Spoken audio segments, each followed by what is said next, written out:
Work done during adiabatic process.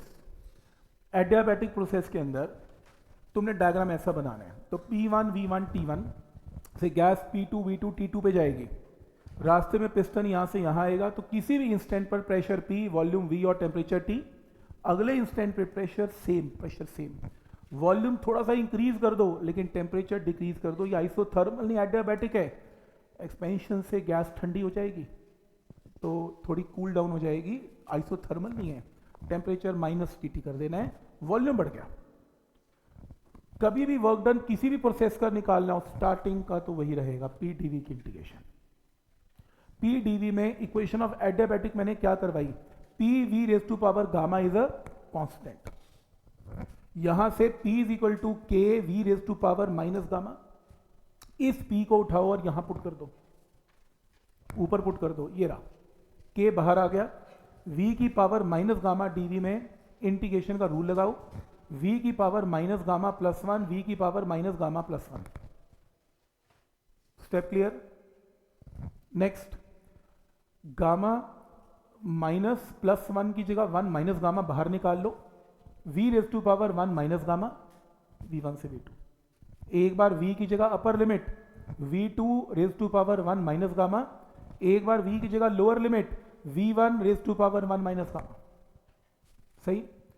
Gamma जो होता है वो CP/CV होता है, और CP/CV जो होता है वो हमेशा ग्रेटर देन 1 होता है, तो ये टर्म नेगेटिव आ जाएगी। तो एक काम करेंगे, इसको उल्टा कर दो, गामा -1, तो इसको भी उल्टा कर दो, V1 वाली टर्म आगे, V2 वाली पीछे, और गामा आगे 1 पीछे, उल्टा कर दिया दोनों को। अब एक काम करो, इसको K को इन दोनों से मल्टीप्लाई कर दो। अब ये बड़ा इंपॉर्टेंट है। एडियाबैटिक इक्वेशन क्या है, P1 V1 raise to power gamma is equal to P2 V2 raise to power gamma is equal to K।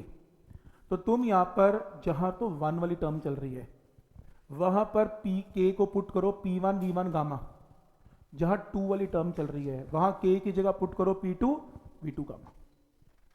सही, पुट कर दिया। मल्टीप्लाई करो, गामा से गामा कैंसिल, मल्टीप्लाई करो, गामा से गामा कैंसिल, इक्वेशन आ गई 1 मोल के लिए 1 बाय गामा -1। याद रखना ये इनिशियल और ये final, P1 V1 minus P2 V2 है। और आप ऐसा भी कर सकते हो कि P1 V1 को RT1 और P2 V2 को RT2 पुट करके ये भी फॉर्मूला, किसी न्यूमेरिकल में ये फॉर्मूला, किसी में ये फॉर्मूला।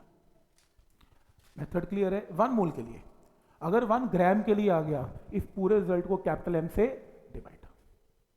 क्या ये स्टेप समझ में आ रहा है यहां तक क्या किया? तो बेसिकली तुमने स्टार्ट तो यहीं से करना है, इसमें PV raise gamma is a constant करके P की वैल्यू को ऊपर पुट कर देना है, फिर इसकी इंटीग्रेशन करनी है, इंटीग्रेशन में लिमिट्स पुट करनी है, गामा -1 इसको रिवर्स कर देना है, K को मल्टीप्लाई कर देना है, K की जगह P1 V1 gamma P2 V2 gamma put करना है और आंसर आ गया। स्टेप क्लियर है यहां तक? कोई डाउट है इसमें? ठीक। एक चीज याद रखना, एक इसमें बड़ी इंपॉर्टेंट चीज है कि जब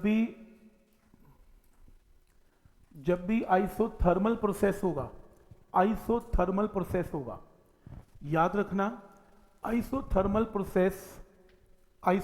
process is a slow process. ये आराम से करना है, स्लो प्रोसेस है। एडियाबैटिक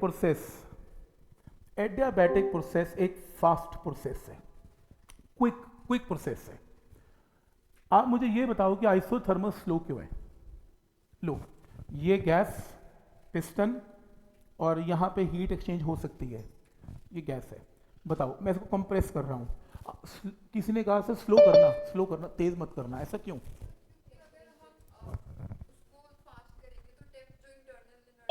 वो बढ़ जाएगी एकदम।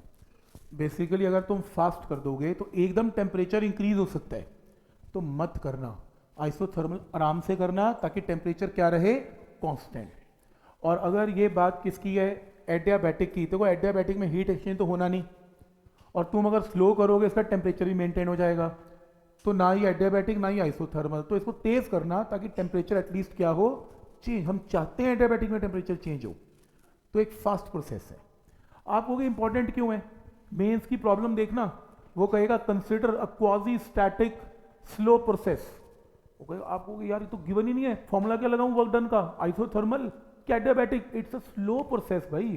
स्लो प्रोसेस का मतलब है कि वो आइसोथर्मल प्रोसेस है, पूछने की जरूरत नहीं है। तो वो जानबूझ के छुपा लेगा कि आइसोथर्मल या एडियाबैटिक। वैसे एडियाबैटिक की पहचान भी है, जिनमें गामा गिवन होता है एडियाबैटिक होती हैं, और आइसोथर्मल की पहचान नहीं है। कभी कभी वो स्लो और फास्ट से डिफ्रेंशिएट कर लेगा कि आइसोथर्मल है या एडियाबैटिक है। क्या ये पॉइंट यहां तक क्लियर है? ठीक।